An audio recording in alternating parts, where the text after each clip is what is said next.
before I go any further here, and I want to talk about an article that is, we'll talk a little bit about the poll outlook for Democrats in 2018, and then there's an article that I think is worth discussing at Vox.com. But first, I want to say thank you to our sponsors over at the USCCA. So right now, obviously, gun rights are really under assault. Gun rights are under attack. The left is making clear that it wishes to deprive you of your right to self-defense. They want you to outsource that to the state. They say that the country will be better off if no one has a gun. They lie about it. They say that they just want to ban certain types of rifles. They don't want to confiscate weapons. And then they cite Australia, which is a place that has gun confiscation.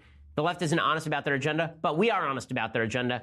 The USCCA knows that the way that you protect yourself is with a gun. Okay, the way you protect yourself and your liberty is with a gun. And that is why the USCCA is giving you, my law-abiding lucky listeners, 10 chances to win $1,500 to buy an expensive new Kimber 1911. It is their mission to train, protect, and ensure responsibly armed Americans like you and like me. As a strong supporter of the Second Amendment, I'm a proud member of the USCCA, and they love giving away free guns to law-abiding Americans to defend themselves and their families. Go to defendmyfamilynow1.com. defendmyfamilynow1.com to lock in your 10 free chances to win right now. That's all you have to do. Don't miss out on the chance to win $1,500 for your very own Kimber 1911, one of the finest handguns there is, but it all ends next week. Go to defendmyfamilynow1.com right now for your 10 chances to win. You can enter in seconds, and it is 100% free. But again, it ends soon. Go to defendmyfamilynow1.com. Enter before it's too late. Defendmyfamilynow1.com. It's all right there in the URL. Defendmyfamilynow1.com. The reason we want guns is to defend our families, and that is why my listeners are having a shot. You're law-abiding. Great. You now have a shot to win a gun to defend yourself and your family. DefendMyFamilyNow1.com. DefendMyFamilyNow1.com. Go check that out. Alrighty, so before we go any further, unfortunately, we're going to have to sign off on Facebook. However, if you wish to see the rest of this show live, all you have to do is go over to dailywire.com and subscribe for $9.99 a month. You get the rest of my show live, Klavan's show live, Knowles' awful show live. You get all of those things, plus the mailbag tomorrow, and our next episode of The Conversation is coming up Tuesday, March 13th at 5:30 p.m. Eastern, 2:30 p.m. Pacific, featuring me, the best. Subscribe today to be a part of The Conversation so I can answer your questions and make your life infinitely better in this hour-long live Q&A. My conversation will stream live on the Ben Shapiro Facebook page and the Daily Wire YouTube channel. It'll be free for everyone to watch, but only subscribers can ask the questions. If you want to ask questions, all you have to do is log into our website, dailywire.com, head over to the Conversation page to watch the live stream. After that, start typing into the Daily Wire chat box. I will answer questions as they come in for an entire hour. Once again, subscribe to get your questions answered by me, Ben Shapiro, Tuesday, March 13th, 5:30 p.m. Eastern, 2:30 p.m. Pacific, and join the conversation. And if you want the best possible deal, get the annual, right? The annual subscription is where it's at. Check that out. By spending $99, you get all of those aforementioned wonders, plus this, the greatest in all beverage vessels, leftist tears, hot or cold tumbler. Ah, look at it. Just feast your eyes upon this. You could have this for $99, not just the tumbler. It's a little expensive for a tumbler, but it's great for the whole package plus the tumbler. So check that out. If you just want to listen later, go over to iTunes, SoundCloud, YouTube. Please subscribe. Please leave us a review. It always helps. We are the largest, most fastest growing conservative podcast in the nation.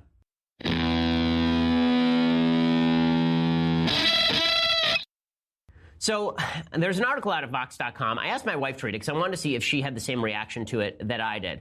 And it's kind of a fascinating article because the article is about sexual assault within marriage. Now, sexual assault can happen within marriage. We're in a Me Too moment. Obviously, it's International Women's Day. And so, it's very important to talk about proper behavior toward women. It's important to talk about what women should expect from men. It is important to talk about how men should behave toward women. All that's very important. One thing that I'm seeing in the feminist movement, it's been happening for a long time, is conflation of a lot of terminology that is actually dangerous to relationships and dangerous to marriage. There's an article today about sexual assault within marriage by Anonymous over at Vox.com. Anonymous happens to be a feminist professor, shockingly, and this article is about how she says she was sexually assaulted within marriage. Now, sexual assault can occur within marriage. Obviously, it can occur outside of marriage as well. Sexual assault is just a woman says no and a man says, I'm doing it anyway, right? That's sexual assault.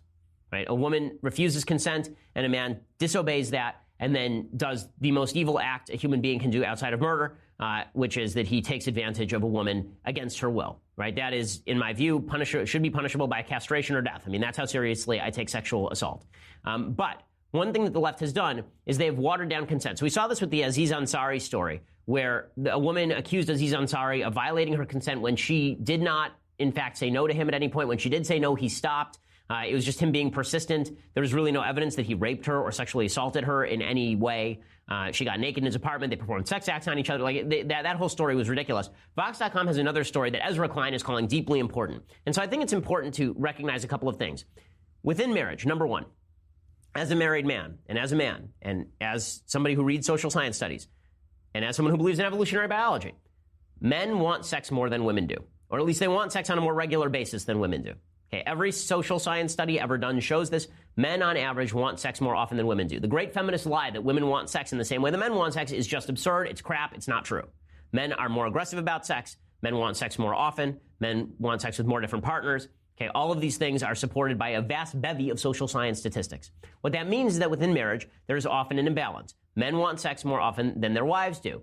And so a question arises. What happens if a woman does not really want to have sex, but the guy wants to have sex? So the way traditionally women have treated sex within marriage is that there's a difference between I actively don't want to have sex with my husband and I'm not super into it, but I'll go ahead with it anyway. Okay, I'm not super into it, but I'll go ahead with it anyway because I love my husband is a pretty common thing within marriage. In fact, it's a very common thing within marriage. And I think it's a good thing within marriage. I don't think it's an active, I think the woman is not doing something wrong. I think she's doing something healthy and right for the relationship. Because when it comes to, that's not saying that a woman should have sex if she really doesn't want to, if she thinks her husband's a boor and disgusting person. If that's the case, divorce him. Or if the woman's feeling sick or she's not up to it. Like, a woman should never have sex if she doesn't want to have sex in the most egregious possible terms. But there are lots of times when women go along with a man. Man says, I would like to have sex with you. And the woman's like, well, not super into it. The guy says, please. And the woman says, okay. Right? This is a thing that happens routinely within marriage. It happens within every marriage. And it is healthy for marriage because one of the things about doing things for people you love is that you're constantly doing things where you are ambivalent about them, but you do them for the sake of the person that you love. Now, what's weird is that the feminist left treats it as though the only form of sex that can ever be had is the most passionate, the most interested form of sex. That women have to be, just really super into it in order for them to consent in the first place, which seems to violate the women's principles of consent. Like, there are lots of women who are willing to have sex with their husbands just because they think that it's a sign of love to their husbands, even if they're not physically in the mood.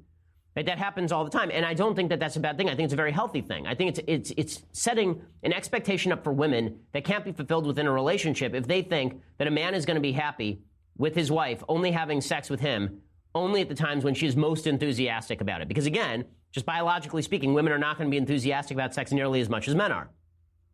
Relationships are about people doing things that they are ambivalent about or even maybe don't want to do all that much because they love their partner.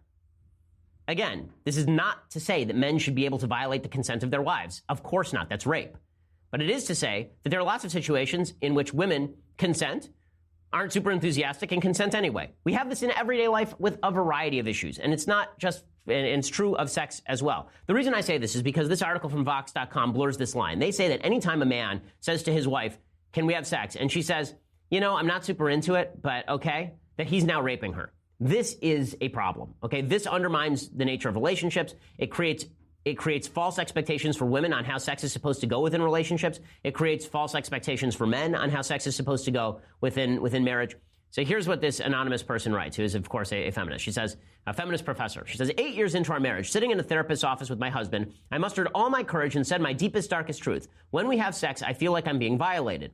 The unwanted sex at times made me sick. Once I had to run straight from the bed to the bathroom where I retched into the toilet. I spared him and the therapist that detail.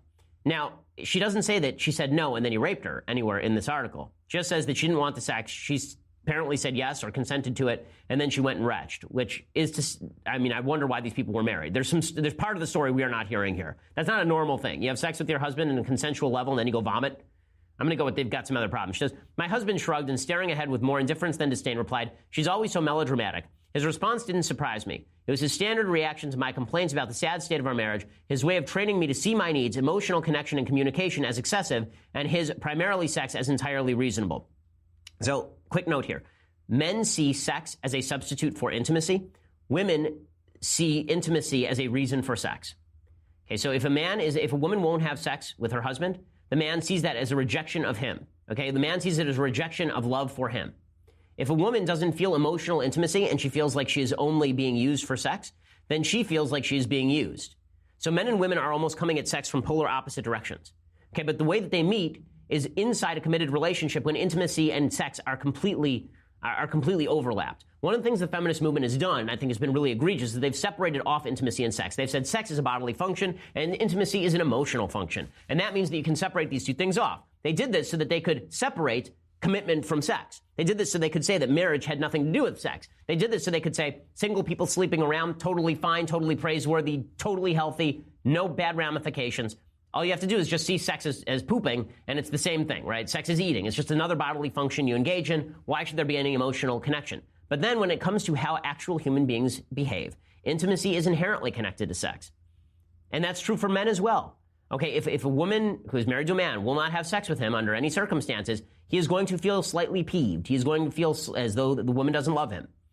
And I don't think that's completely unjustified. Anyway, this woman continues, I had dragged us to couples counseling because I could no longer live in the vacuum left behind after the emotional intimacy had seeped out of our marriage. My husband hadn't noticed the loss, proclaiming himself happy.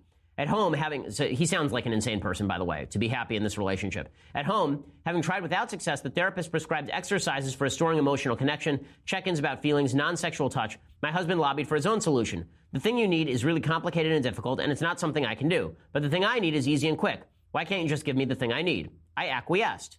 Okay, that's called consent.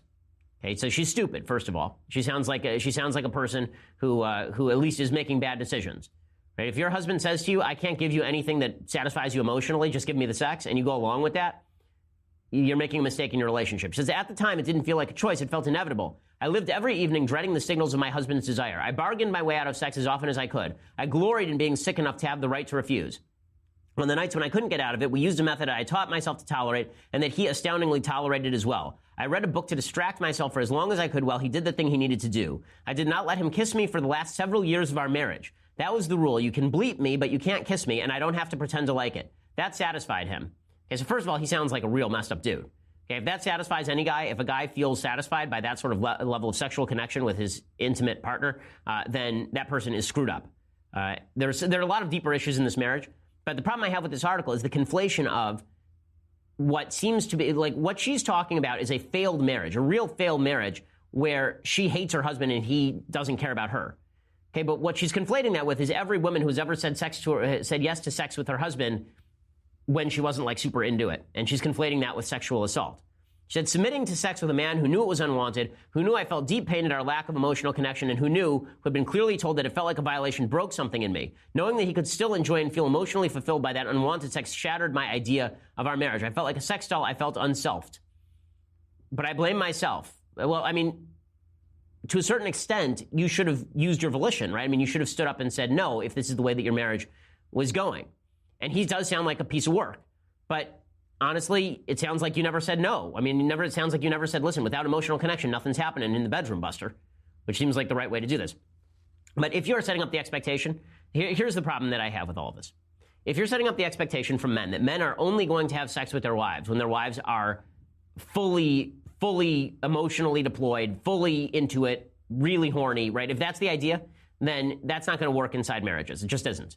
Okay, women routinely make the decision that because they love their husbands, they are going to have sex with their husbands at times when it seems inconvenient, or at times when they are okay with it but not supremely into it, right? At times when it's not passionate love making on the beach, a la From Here to Eternity. Okay, if women are told that they don't have to, not that they don't have to do anything they don't want to, but if women are told that it's healthy for a marriage, that they can have a fulfilled, emotionally stable relationship on the basis of turning down sex except when they are most enthusiastic about it, that's not going to work. It's setting up unfulfillable expectations with regard to men. And if men are told that when they get married, then there's no greater access to sex than when they were single, then to be perfectly blunt about this, there will be less marriage. Okay, one of the reasons that men have sex, one of the reasons men get married in the basic bargain of things is because when they love a woman and believe that they are in a relationship for life, they're giving up polyamory, for the sake of frequency in the basic economic bargain. And to put it in its most blunt terms. On an emotional level, what they're really doing is they're saying, I love this woman so much, I'm willing to be with her the rest of my life. And because we love each other so much, we are going to have a lot more sex than I would if I were a single guy. Men identify sex with love, and women do too. They just come at it from different angles. Okay, so it's time for a couple of things that I like and then some things that I hate. So let's do a thing that, let's start with the thing that I like. So we've been doing heaven-related things this week. We've been doing all sorts of art that has been related to heaven. So there's a really underrated Broadway musical called The Secret Garden. The musical was actually written by Lucy Simon, who has written a bunch of pop songs as well. She's Carly Simon's sister. And Lucy wrote all the music to The Secret Garden, which is a